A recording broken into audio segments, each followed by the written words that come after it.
Mayoral Memo with Matthew Dickerson from Dubbo Regional Council.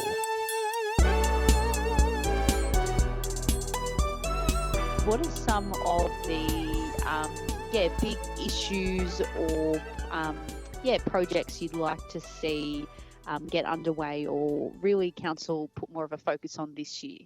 It is an interesting question because one of the things that happens with council is obviously it's an ongoing process for strategy and looking forward, and there are things always in the pipeline. But at the beginning of a new year, I understand that there's always people saying, what are you going to do this year? What are the exciting things on? And I think there's a lot that's going to happen. The first thing, I think probably the most important thing, sounds a bit boring, but it's the most common question that I get asked about at the moment, and that relates to our roads. Obviously, with the amount of water that's been around the entire eastern seaboard over the last probably 6 months of 2022, the roads are in a very poor condition. And that's not just Dubbo, that's across that whole eastern seaboard, everywhere you travel at the moment. But obviously, our priority is to try and work on our roads. 2,875 kilometres we've got of roads in our LGA, so there's a lot of work to be done there. We certainly received some extra bonuses from the state government. There was the $955,000 we received just before Christmas. There's the new $500 million fund, and we think we'll get approximately $5 million of that particular fund. So there are those two. We've already got our existing roads budget that we'll be using to keep working on those roads.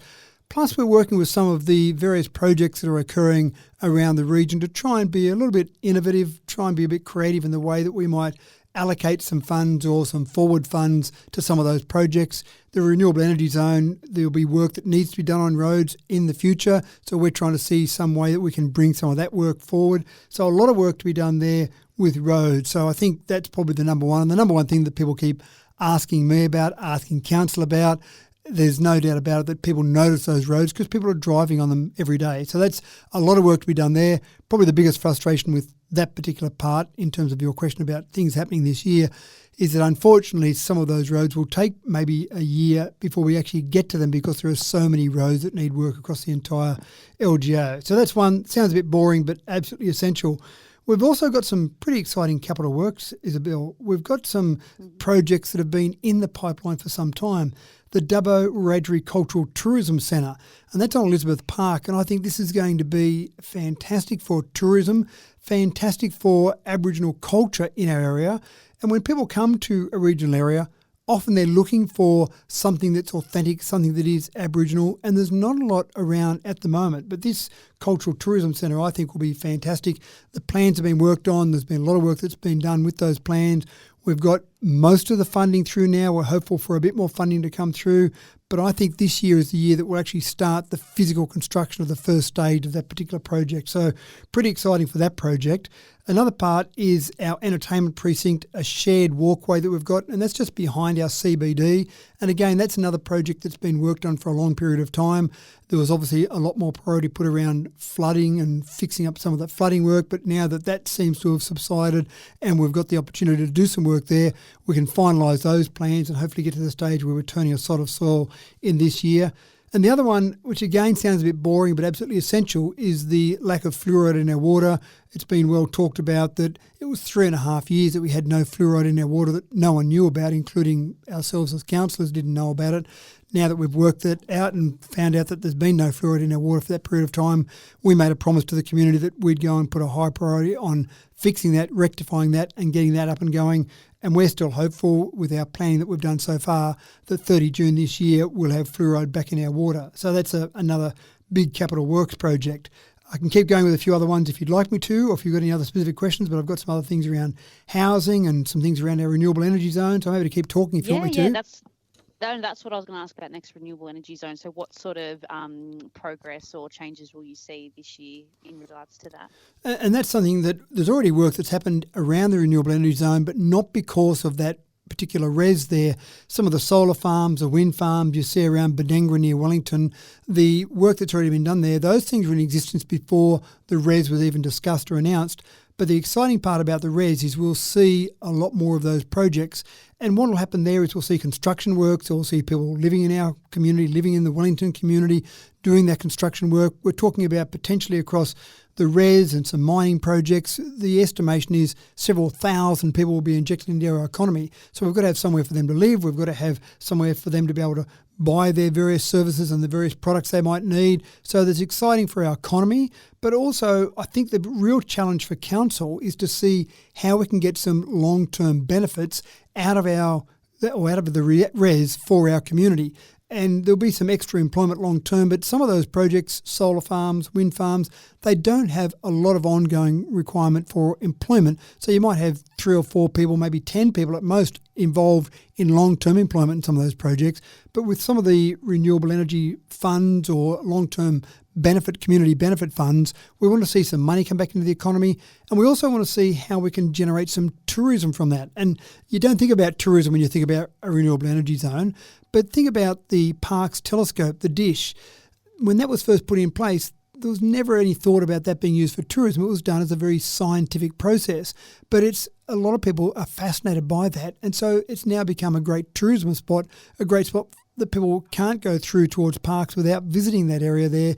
They're always fascinated by what's there. And I can see something similar around our renewable energy zone where we create some sort of tourism process out of that.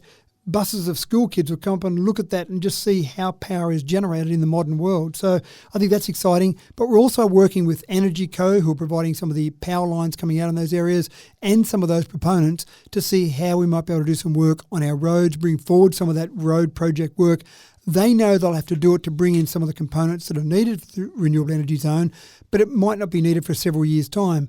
Part of the proposal we're putting forward to some of those proponents is that we'll go and do the work now, we'll pay for that work now with a guarantee that that money will be paid back to council when that work is required for them to be done in the future. So it's a bit of an innovative way to see how we might be able to bring forward some of that spending.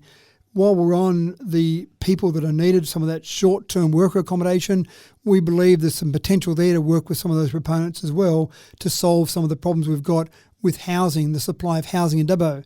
We've had some blocks come on in Keswick Estate. 52 blocks of land were put on sale towards the end of last year. We've got more blocks that will be developed in Keswick Estate. We've also got the whole northwest residential urban release area working on. And we're bringing back the mayoral development forums. They might be called something different, but the concept will be the same, where we'll bring back forums where council, developers, people involved in the development area will come together on a quarterly basis to talk about the development opportunities that exist in this region and really encourage some of that development to occur. So I think that'll be exciting as well to really make sure we bring forward the short-term worker accommodation, but also the long-term accommodation where people want to move to the area, which is very exciting for us. Absolutely. Well, you've covered pretty much all the topics I wanted to ask about there, but anything else that you're keen to mention as well? Well, there's a few DAs that have been brought to council. This is towards the end of last year and we'll see towards the beginning of this year, which I think are pretty exciting for what we're going to see around the CBD in particular of Dubbo, but certainly just across the broader region. One is a modification for the development at 1 Church Street. So this is going to add 2 additional floors. So when this building's finished, it'll be a huge part of the landscape of our CBD and really moving Dubbo into the 21st century. It'll end up with 12 residential levels, 1 ground floor commercial and then 2 underground parking levels. So you'll end up with a 15-storey development there. So that's, I think, really exciting for Dubbo. You've also got a government office block at 130 Brisbane Street. That's next to Robertson's Tyre Service. There is a development there already, a Commonwealth office block there, but this will be knocked down and built to a much larger level, 5 levels of accommodation for government staff and then 2 basement levels for parking. So that'll be a 7-storey building there. So again, that's pretty exciting to see that one there. Then you've also got down on Macquarie Street opposite Dubbo Square, another development there that's going to have commercial premises, so 8 tenancies, including on the ground floor. There'll be a hotel, 160 rooms there. There'll be 41 apartments there, so some shop top housing. So that'll actually go through to the Western Region Planning Panel, but again, another development for Dubbo. And then another interesting one is out at Badengra, which is intensive livestock agriculture, basically a chicken farm extension. There's an existing poultry farm there now. This will be an extension on that. And you don't really think about chickens when you think about Wellington, but the company that's doing this is called Aviogen, and they already produce around 140,000 birds, which is about 20% of the national broiler industry with feeding that industry with the breeder stock they have there.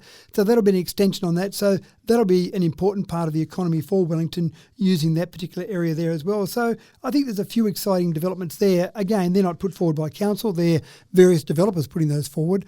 But I just think there's a lot of activity around Dubbo, around the region, the renewable energy zone. We've got more mining. We've got potential for ASM mining happening as well. So I just think it's a really exciting time to be involved with council, involved with the entire region. A really exciting year coming up. Thank you so much for your time. Thank you very much, as always. Thanks, Isabel. Always my pleasure to chat.